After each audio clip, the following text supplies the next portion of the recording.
ఇప్పుడు అంటే ఎన్ని 12 జ్యోతిర్లింగాలు ఉన్నాయి కదా.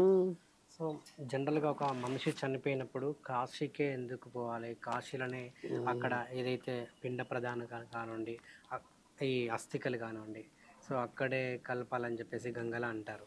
సో ఎందుకని అంటే మిగతా జ్యోతిర్లింగాలకు కూడా అక్కడికి ఎందుకు పోకూడదు, కాశీకే పోయి ఎందుకు చేయాలి అని? కాశీకి ఎందుకు వెళ్ళాలంటే అఘోరాల స్థావరం అది. కాశీ అనేది ఒక పుణ్యక్షేత్రం కాదు మిత్రమా, అది ఎన్నో పుణ్య కార్యక్రమాలు చేసిన వ్యక్తులు నిలయం ఉన్న క్షేత్రం. అది పుణ్యక్షేత్రం అంటే దేవుడు ఉన్న క్షేత్రం.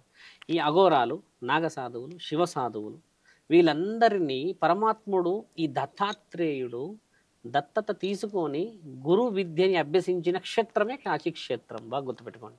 అప్పుడు వాళ్ళకి అంత పెద్ద క్షేత్రము, ఆ గంగా స్నానాలు, అంత పెద్ద అడవి, అంత పెద్ద కొండలలోనే ఉండేటోళ్ళు వాళ్ళు. అంటే భూమండలంలో ఎక్కడా లేని ఒక చిన్న స్థాయి, ఒక పెద్ద స్థాయి అనే విలువ లేకుండా కాశీలోనే చేరడానికి గల కారణం ఏంటంటే, విశ్వేశ్వరుడు పురాణాలలోనే మనకి స్థానం ఏమిచ్చాడంటే, గంగని చేరిన వాళ్ళు. మీకు అక్కడికి వెళ్తే కొంచెం వెనక్కి తీసుకొని వెళ్తే హరిశ్చంద్రుడి దగ్గరికి వెళ్ళాలి.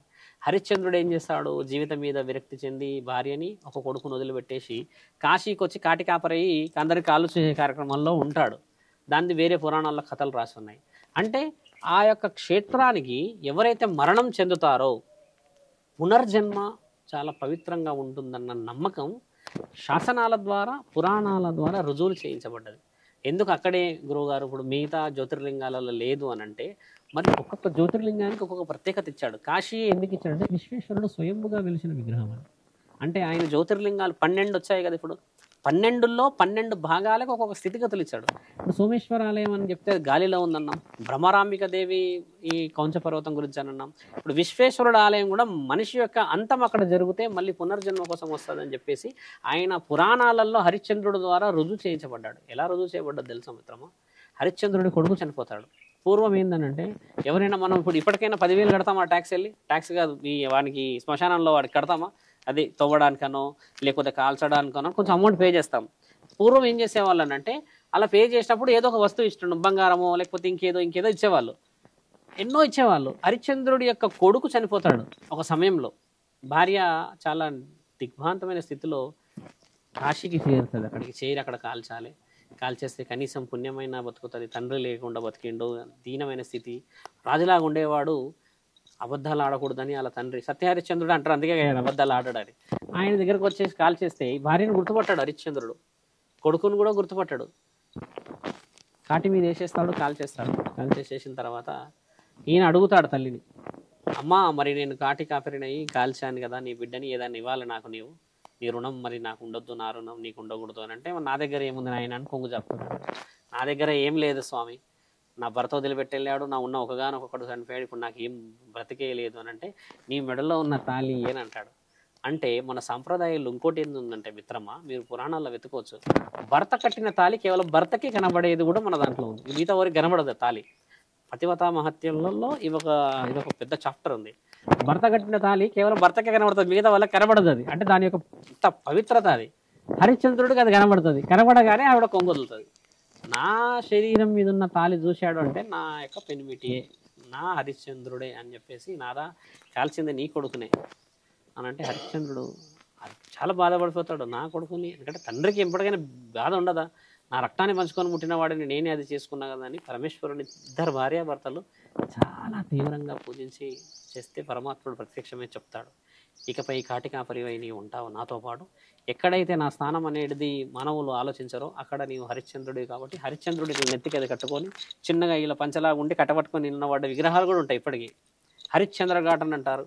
తర్వాత కాటికాపరి అని కూడా రాసి ఉంటాయి. ఎందుకంటే గొప్పది ఎందుకు అయ్యింది అని అంటే, గొప్ప వ్యక్తుల యొక్క మరణాలు చెందిన స్థలం కాశీ కాబట్టి అది పుణ్యక్షేత్రం కావడానికి గల ముఖ్యమైన కారణం ఏంటంటే, ఇప్పుడు నీవే మీ తాతలు ముత్తాతలు ఉండి భూమండలం మొత్తం మంచి పనులు చేసి ఒక కాలం చేశారనుకో, ఆ భూమండలంలోకి నీకు పోవాలని ఉంటుంది కదా, పవిత్రమైన స్థలం కదా. ఆ విధంగా విశ్వేశ్వరుడు ఇచ్చిన స్థలం అది. గంగలో మునిగినంత మాత్రాన పవిత్రత వస్తున్నది అనేది అబద్ధం మిత్రమా, చాలా అబద్ధం. గంగామాత అక్కడే ఉందా, మరి ఈడ లేదా, ఇప్పుడు మనం తాగుతున్నదంటే లేదా, మానవుడు పెట్టుకున్న తంతోది. కాకపోతే ఏంటంటే గంగా ఎప్పటికైనా పవిత్రమైనది, అందులో మునిగినంత మాత్రం నువ్వు పవిత్రమవుతాము అనేది చాలా చిన్న మాట. పెద్ద మాట ఏందనంటే, నీవు ఇక్కడ ఉండి కూడా గంగామాతలో కలవచ్చు. మానవులు అక్కడికే పోయి కలుసుకోవాలనుకోవడానికి కారణం ఏంటంటే భక్తి. అది భక్తి కాబట్టి అక్కడ వరకు వెళ్తున్నారు. కాశీలో మునిగితే చనిపోతే అనడానికి లేదు. విశ్వేశ్వరుడు పుట్టించుకున్న శరీరం ఆయననే పుట్టించుకున్నాడు శివలింగం, ఆయన లింగాన్ని పూజిస్తాం. ఆయనకు నువ్వు కాశీకి వెళితేనే పూజ అందుతుంది అంటావా? స్ఖలుడు అంటే తెలుసు కదా, ఇలా పైకి చూస్తే ఆకాశం నుంచి భూమండలం ఆయనే ఉంటాడు, ఇటు నుంచి ఇటు చూస్తే ఆయనే ఉంటాడు, అడ్డంగా పొడవుగా ఆయన. మరి అంతా ఆయనే ఉన్నప్పుడు కాశీకి వెళ్ళి నువ్వు పవిత్రత ఎలా వస్తుందని అంటావు? ఆయనే చెప్పిండు కదా, భూమండలాధికారిని నేనే, భూమండలం మొత్తం నాదే అని చెప్పి పరమాత్ముడు చెప్పినప్పుడు కాశీకి వెళ్తేనే పుణ్యం వస్తుందని ఎలా అనుకుంటావు శంకర? కాకపోతే ఏంటంటే అవన్నీ పుణ్యక్షేత్రాలు పుణ్యమైన మనుషుల ద్వారా రుజువులు చేయబడ్డందుకు ఆ విలువలు వచ్చాయి అంటున్నా. ఇక్కడే నువ్వు ప్రదక్షిణలు చేయవచ్చు కదా, పరమాత్ముడు అన్నాడు కదా, నన్ను చూడాలంటే నా దగ్గరికే రావాలా, ఎక్కడైనా చేయొచ్చు అన్నాడు కదా. కాబట్టి ఇవి మానవులు సృష్టించినవి అని చెప్తున్నాను నీకు. పెళ్ళి కాకుండా కాశీకి వెళ్ళకూడదు అంటారు, నిజమేనా? కాశీ ఏంటంటే ఎక్కువ శాతంగా శాసనాలు మాట్లాడితే మరణం గురించే మాట్లాడతాం. కాబట్టి అక్కడ ఉండే స్థితిగతులు, చేసే కార్యక్రమాలు, శవాలను కాల్చడాలు, చాలామంది అకాల మరణాలు చెందిన వాళ్ళు వస్తారు. కాబట్టి పెళ్లి కాని వాళ్ళు వెళ్తే ఆ ప్రభావం, ఇప్పుడు నీవు ఉన్న ఫలంగా సన్యాసి అవుతావు అంటే ఊరుకుంటావా? కాశీలో శవాలను కాల్చేదంతా అఘోరాలే, తినేది కూడా అఘోరాలే అని అంటారు, పూజలు చేసేది అఘోరాలే కదా. వారిని చూసి మీరు కూడా ఏదన్నా నిర్ణయాలు తీసుకోవచ్చేమో అని పెద్దలు పెట్టిన నానుడి అది. అంతేగాని నువ్వు ఆడికి పోగానే సన్యాసి కావు, మారవు. అదొక నానుడు. ఏంటంటే జాగ్రత్త కోసం తాతలు ముత్తాతలు చెప్తారుగా. సార్ అయితే పోయి రావచ్చు, హ్యాపీగా పోయి రావచ్చుగా. కాశీలో పుట్టినోడు ఎక్కడ పోవాలి మరి? ఒక మాట, కాశీలో పుట్టినోడు ఎడిపోవాలి మరి. నువ్వు కాశీలో ఎక్కడో పుట్టినోడు ఆడిపోతే మారుతా అంటే, ఆడ పుట్టి ఆడ పెరిగి ఆడ చేసి ఆ పంతులకు కూడా పిల్లలు అయ్యి ఆడ పిల్లలు బంగారం వాళ్ళే ఉంటారు. మరి వాళ్ళందరూ సన్యాసులయ్యి లుంగిలు కట్టుకొని ఉంటారు ఆడ. మానవుడు సృష్టించుకున్నాయి ఇవన్నీ. పరమాత్ముడు ఎప్పుడు కూడా అలా చేయలేడు, నువ్వు నా దగ్గరికి వస్తే కలిసిపోతావు అని. అలా ఉండదు మిత్రమా, తప్పదు. ఓకే. ఇంకా ఈ 12 జ్యోతిర్లింగాల్లో 18 శక్తిపీఠాల్లో ఒకే చోట శ్రీశైలంలో అక్కడ శక్తిపీఠం ఉంటుంది, జ్యోతిర్లింగం ఉంటుంది. మిగతా ఎక్కడ కూడా ఒకే చోట ఇద్దరు అమ్మవారు అయ్యవారు ఉంటారు. సో అక్కడే ఇద్దరు ఉండడానికి రీజన్ యాక్చువల్ ఏంటంటే మిత్రమా, అక్కడే రీజన్ అని కాదు. పార్వతీ పరమేశ్వరులు కౌంచ పర్వతం మన మణికంఠుడు అలగడం చేత అక్కడికి ఒక కారణం చేత వెళ్తాడు. అయితే నువ్వు శ్రీశైలం అన్నదే విషయం చెప్పావు కాబట్టి దానికి కొంచెం వెనక్కి వెళ్ళాలి. కౌంచ పర్వతం అనేది, కౌంచ పర్వతం అనే రాజు చేతిలో ఉన్న పర్వతం అది. ఆ పర్వతరాజు ఏం చేస్తాడనంటే, అయ్యప్ప స్వామిని ఎవరినైతే ఇప్పుడు మనము శివుడి యొక్క పూజా పురస్కారాల్లోకి అసలు అయ్యప్ప స్వామి ఎందుకు ఎంట్రీ ఇచ్చాడనంటే, శివుడికి అసలు అయ్యప్ప స్వామి ఎందుకు పుట్టాడన్న విషయాన్ని వెనక్కి తీసుకెళ్ళాలి మనం. ఆయన ఒక కారణ జన్ముడై పుడతాడు. ఇప్పుడు మీకు తారకాసుడు తెలుసు కదా, అంధకాసుడు తారకాసుడు. ఇప్పుడు తారకాసుడు ఏం చేస్తాడంటే, రాక్షసుల మీద చాలా చాలా చాలా చాలా కోపంతో నుండి వాళ్ళ మీద యుద్ధాలు చేస్తుంటాడు. అంటే ఆయనకు ఒక వరం ఇస్తాడు. ఎవరు ఇస్తారంటే శివుడే ఇస్తాడు. గతంలో కూడా చెప్పి ఆయన విశ్వాసారి ఉన్నప్పుడు వరం ఇస్తాడు. అయితే శివుడు వరం ఇచ్చాడు కాబట్టి ఆయన విర్రవీగుతాడు అందరూ చంపడానికి అని తారకాసుడు. ఇప్పుడు తారకాసుడిని అంతం ఎలా చేయాలి మరి? చేయడానికి అవకాశం లేదు. శివుడే వరం ఇచ్చేసేసిండు, నిమ్మలమైపోయిండు. కాబట్టి తారకాసుడిని చంపడానికని శివుడు చేసిన వ్యూహం ఆయన పుట్టించిన కారకుడు. ఇప్పుడు కార్తికేయుడు ఎలా పుడతాడు మీకు తెలిసిందే. అదే నీకు 7 సంవత్సరాల బాలుడే, అది కూడా నీకు పుట్టబోయే కుమారుడే. ఎలా పుడతాడు? నేను మరణాలు ఉన్నాయంటారు. దాంట్లో ఆయన ఎలా పుడతాడంటే, ఇద్దరు మగవాళ్ళకి పుడతాడు అనమాట కార్తికేయుడు. ఒక ఆడ ఒక మగకి పుట్టాడు. కార్తికేయుడు పుట్టిన దానికి కూడా ఒక అర్థం ఉంటుంది. ఎలా ఉన్నది? భస్మాసురుడికి వరం ఇచ్చినప్పుడు ఆ భస్మాసురుడు ఏం చేస్తాడు, నెత్తి మీద చేతి పెడితే భస్మం అయిపోవాలి. ఆ వరం పొందుతాడు శివుడి దగ్గర. అబ్బో ఈ వరం పనిచేస్తుందో లేదో ఈయన మీదే పెట్టి చూస్తా అని ఆయన నెత్తి మీద పెట్టడానికి పోతాడు శివుడి మీద. వామ్మో నా మీదే పెడుతున్నాడు, నేనే వరం ఇచ్చినాను. ఇక తండ్రి ఊరుకుడు పెడతాడు, అడవిలో ఉరుకుతుంటాడు. ఇక శివుడు ఉరుకుతా ఉంటే అప్పుడు విష్ణుదేవుడు అరింది, ముల్లోగాధిపతి వరాలు ఇవ్వడం ఎందుకు, పరిగెత్తడం ఎందుకని మోహిని రూపాన్ని ఎత్తేసి భస్మాసురుడి ముందు అర్ధనగ్నంగా మంచిగా బట్టలు అలంకరించుకొని వజ్రవైడూర్యాలు వేసి ఒక రూపంతో కనబడంగానే భస్మాసురుడు ఆయన చూసి ఆగుతాడు. ఆగేసేసి నవ్వుతూ ఉంటాడు. ఈయన నవ్వుతాడు, ఆమె నవ్వుతుంది. కొంచెం వాళ్ళిద్దరి మధ్యలో డీప్గా తీసుకెళ్తాడు. నువ్వు నన్ను తాకాలి అని అంటే, నన్ను అనుభవించాలి అని అంటే నేను చేసినట్టే చేయాలి నాట్యం, అప్పుడు నా ఈ శరీరం నీ సొంతం అని అంటాడు అనమాట విష్ణుదేవుడు. ఈ రూపాన్ని ఆయన నెత్తి మీద పెడతాడు. కాలం చేయగానే ఈ ఇద్దరి యొక్క ప్లాన్ అంతా శంకరుడు చెట్టుని చూస్తుంటాడు. అమ్మో ఏదో ప్లాన్ నడుస్తుంది, ఈవిడ ఎవరో బాగా నాట్యం చేస్తుంది అని చూసి ఆ తర్వాత ఈమె యొక్క మోహాన్ని ఈయన మోహించడానికి అని అనుభవించినప్పుడు పుట్టినవాడే కార్తికేయుడు. ఆ వరం కూడా ఉంటుంది చెప్తాడు. ఆ విధంగా ఆయన గారి జన్మ తెలియకుండానే వచ్చిన దాన్నే ఈ యొక్క తారకాసురుడి యొక్క అంతం. ఈ తారకాసురుని అంతం చేసినప్పుడు ఆ పర్వతరాజుని వేరే రాజు కూడా ఇబ్బంది పెడుతుంటాడు, రాక్షస రాజును. వాళ్ళని అంతం చేయడానికి తారకాసురుడు లాంటి ఒక రాక్షసుడిని చంపగలిగాడు ఈ అబ్బాయి, ఈ బాలుడు అని అంటే వీడిని చంపడం పెద్ద సమస్య కాదు అని చెప్పేసి విల్లు కానీ విల్లు అని చెప్పేసి ఒక సినిమాలో కూడా విన్నావా, అప్పుడు ఆ విల్లుని నిలువమంటే ఆయన అక్కడ నుంచి తీసిస్తాడు విల్లుని కైలాస పర్వతం నుంచి ఎదిచినప్పుడు ఈ యొక్క కౌంచ పర్వతాన్ని హింసం చేస్తున్న ఆ యొక్క రాక్షసుడిని చంపుతుంది. చంపినప్పుడు ఆయన గారి బిడ్డని ఇవ్వడానికి ఈయన గారిని పిలుస్తున్నాడు అనేది కూడా పురాణాల్లో రాసింది. వెళ్ళి చేసుకోడు అయ్యప్ప. ఆ విషయంలో వెళ్తే ఆయన ఏం చేస్తాడు, ఆ పర్వతరాజుని చంపడానికి అని చెప్పేసి ఆ కొండ మీదకి వెళ్తాడు దాచుకోవడానికి అని. నేను వెళ్ళను, నాకు పెళ్లి చేయలే, వినాయకుడికి పెళ్లి చేసేసిర్రు, ఇంత లావుగా ఉండి ఆయన కేవలం చుట్టూ తిరగగానే ఆయన్ని మంచోడని నేను చెడ్డోడని అని అలుగుతాడు కదా. అలిగినప్పుడు ఆ కొండ మీద వెళ్ళి దాచుకుంటాడు కదా మిత్రమా. అప్పుడు పార్వతీ మాతకు బాధ అవుతుంది, అయ్యో కార్తికేయుడు అలా వెళ్ళిపోతే ఎలా, నేను నా బిడ్డను చూడడానికి వెళ్తున్నా అంటే అప్పుడు శివుడు ఏమంటాడంటే వలదు నీకు అమావాస్య కానీ పౌర్ణమి కానీ మాత్రమే ఆయనను కలిసే అవకాశం ఉంది, కారణ జన్ముడు కారణంతో పైకి వెళ్ళాడు, సులభంగా వెళ్ళలేడు పార్వతీ మాత అని అంటే ఇప్పటికీ అక్కడ శ్రీశైలంలో చూడండి అమావాస్యకి తర్వాత పౌర్ణమికి ప్రత్యేకమైన పూజలు అవుతాయి. ఆ రోజు తల్లి పార్వతీమాత శివుడు వచ్చి ఈ కార్తికేయుని కలవడానికి వచ్చినారు చూసినారు అనేది శాసనాలు రాసి ఉన్నాయి అనమాట. ఆ ప్రత్యేకత ఉన్నది అక్కడ. తల్లి తండ్రి అక్కడ స్వయంగా వెలిచినారు వాళ్ళిద్దరు, భ్రమరాంబిక దేవి రూపాన, తర్వాత మీరన్న జ్యోతిర్లింగాల రూపాన. అవన్నీ మన భూమండలంలో రెండు ప్రత్యేకతలు. ఇప్పుడు ఉన్న ఈ తెలంగాణ ఆంధ్రలో రెండు ఉన్నాయి జ్యోతిర్లింగాలు. ద్రాక్షారామంలో భీమేశ్వరాలయం ఉంది కదా, మరి అక్కడ కూడా అమ్మవారు పోల్చారు కదా. ఈ భూమండలంలో ఉన్న ఈ రెండింటిని మళ్ళీ ఏ రాష్ట్రాల్లో లేవు, మన దగ్గరే ఉండడానికి ఒక గర్వం కదా. కాబట్టి ఏంటంటే పరమాత్ముడికి తెలుసు ఇవి ఎందుకు వచ్చాయి ఇక్కడికి అని. మీరు అన్నది అక్కడ ఎందుకు వచ్చారు, ఆ ప్రత్యేకత ఏంది అని అంటే దాని ప్రత్యేకత వెనుక మరి యొక్క వంశాధిపత్యం ఉంది మిత్రమా. చెప్పండి. శివుడికి అంటే ఈ మూడో కన్ను ఎందుకు వచ్చింది, ఎలా వచ్చింది? సో ఇప్పుడు మీకున్నది నాకుంది మూడో కన్ను, కనబడతలేదు అంతే. ఎలా సిక్స్త్ సెన్స్ అంటారు హ్యూమానిటీ థింకింగ్లో పోతే. We have lot many ice but sixth sense is ఒక సెన్సబుల్ ఐ. ఇప్పుడు నీకే వస్తుంది కదా, అబ్బా వాడు నాకు తెలిస్తే వాడు ఖచ్చితంగా ఈ టైంకి గూగుల్ పే చేస్తాడో, లేకపోతే ఈ టైంకి ఆ మూల మీద నిలబడతాడు, లేదంటే ఆ బ్రహ్మోత్సవాలు పాల్గొంటాడు అనేది నీ ఊహ. ఈ ఊహనే మూడో కన్ను మిత్రమా. అయితే పరమాత్ముడికి అది ఎందుకు ఉన్నది అక్కడ అని అంటే అది రుజువు చేయబడ్డది. రుజువు చేశాడు, నేను మీకంటే ఎక్కువ నిర్ణయాలు చేసుకోగలను అనేది థర్డ్ ఐ. మనం కూడా ఇప్పటికీ అంటామా చాలామందిని, నీకు సిక్స్త్ సెన్స్ ఉంది, నీకు థర్డ్ ఐ ఉందని అంటారు. అయితే శివుడికి ఎందుకు ఉందంటే మిత్రమా, ముల్లోకాధిపతి ప్రతి పనులు ఈ రెండు కళ్ళతోనే చేస్తాడు. అంటే మంచి చెడు అన్నీ చూస్తాడు. ఇప్పుడు మిమ్మల్ని కాపాడాలి, నన్ను కాపాడాలి, ధర్మాలు చేయాలి, మంచి పనులు, పూజలు, పురస్కారాలు, బ్రహ్మోత్సవాలు ఇవన్నీ చేసుకొని రెండు ఈ కన్నులు. మూడో కన్ను ఏందనంటే ప్రత్యేకించి మూడో కన్నుకి 3 స్థానాలు జరిగాయి. మీకు ఏదైతే తారకాసురుడు అన్నానో, ఒకానొక రోజు నా తల్లి పార్వతీమాత తండ్రిని ఆట పట్టించడానికని వెనకాల నుంచి వచ్చి చేతి పెడుతుంది, ఇట్లా ఇలా కళ్ళు మూస్తుంది.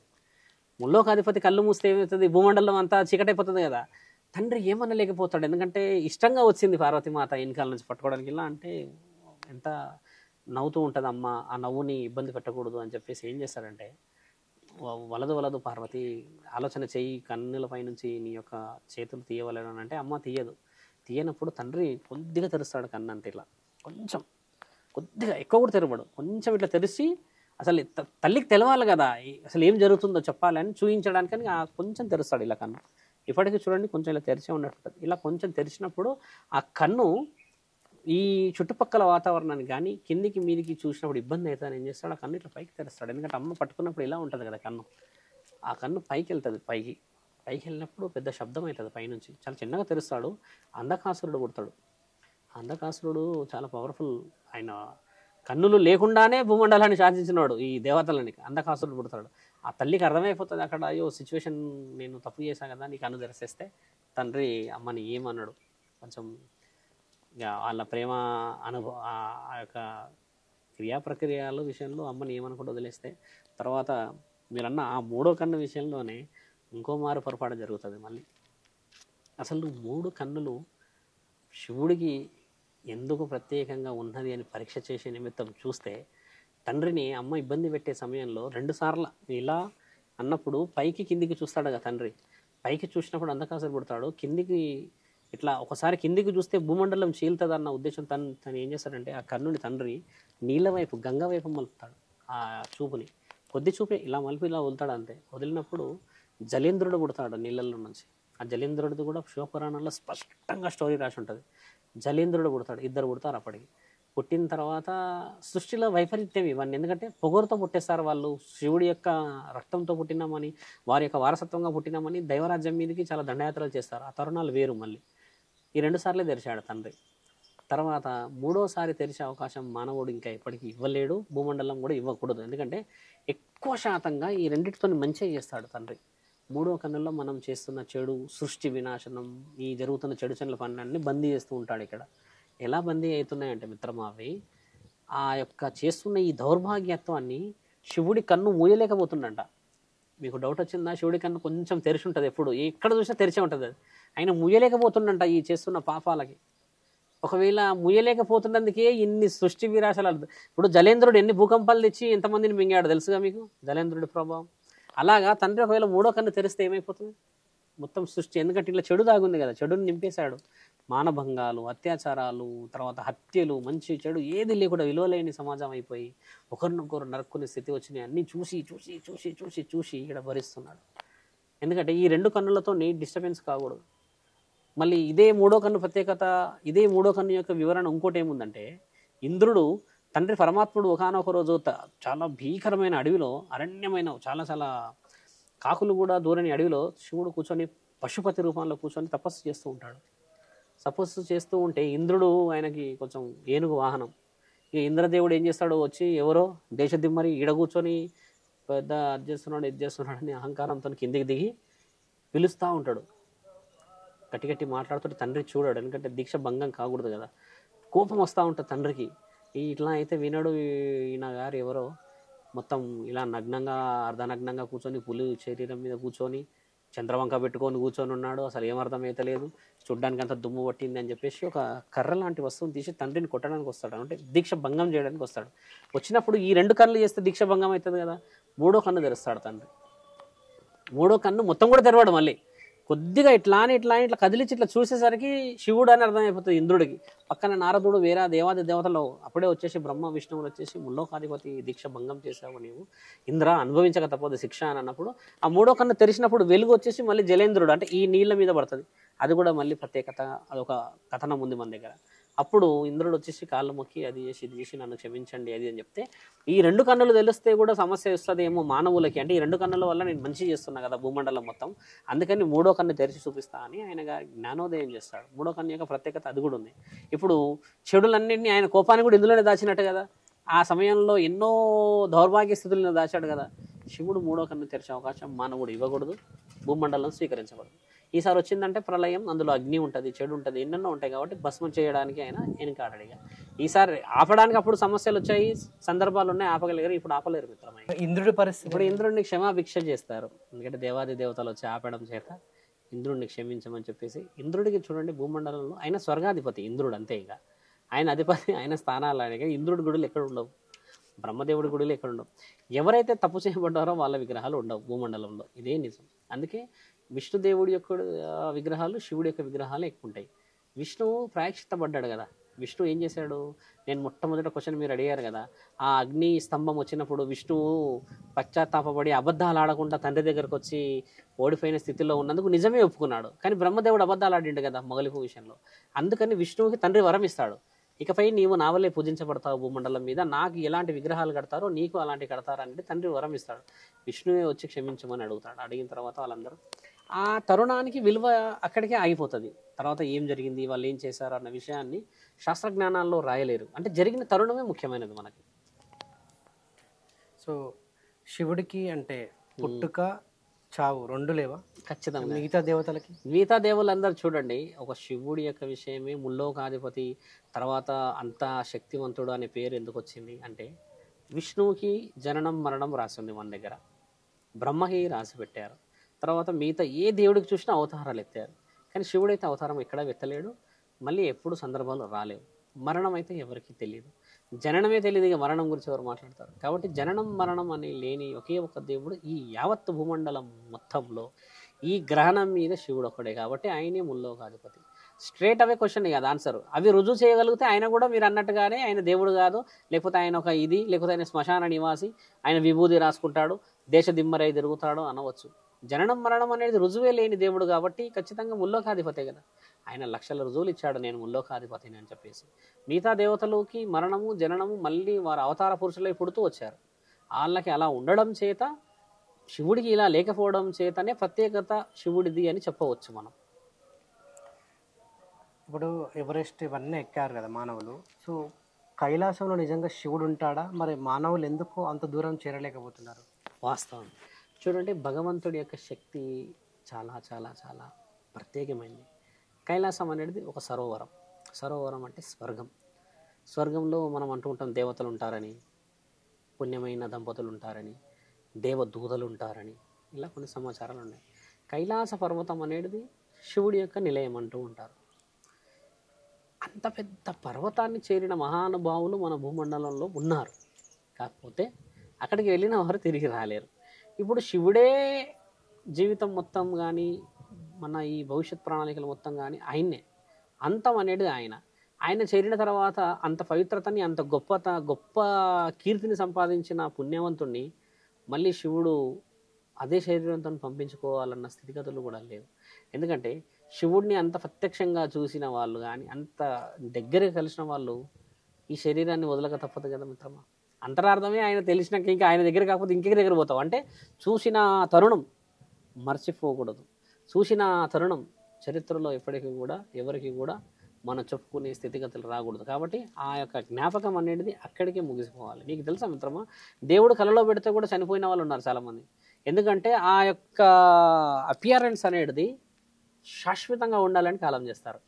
ఇదే నిజం. నీకు తెలుసా, కొంతమంది అంటారు ఎవరైనా చనిపోయినప్పుడు రాలేకపోయారు అని అంటే, లేదు నేను లాస్ట్ టైం ఆయన్ని ఒక పెండిల్లో చూశాను, ఆ ఫేస్ ఇమేజ్ నా దగ్గర అలాగే ఉండాలనుకుంటున్నా, ఇప్పుడు హఠాత్తుగా యాక్సిడెంట్లో మరణించిందంటే నేను ఆ ఫేస్ జీర్ణించుకోలేను, వాడంటే నాకు ప్రత్యేకమైన ఇష్టం అని అంటారు. వింటాం కదా.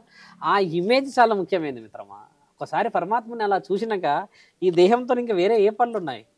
చేరుకోవడానికి ఆయనతోనే పనులు, ఆయననే సర్వం, ఆయననే సర్వస్వం. ఆయనను చేరినాక ఆయనను మించిన శక్తి ఏమున్నదని నువ్వు ఎనికిపోవడానికి. కాబట్టి కైలాస పర్వతం మీరు అన్నది ఉన్నదో, మీరు అన్న హిమాలయాస్ అంతం అవన్నీ భూమండలానికి లాస్ట్ స్టెప్స్. అవన్నీ తర్వాత స్టెప్స్ అంటే దైవలోకం అని అంటారు.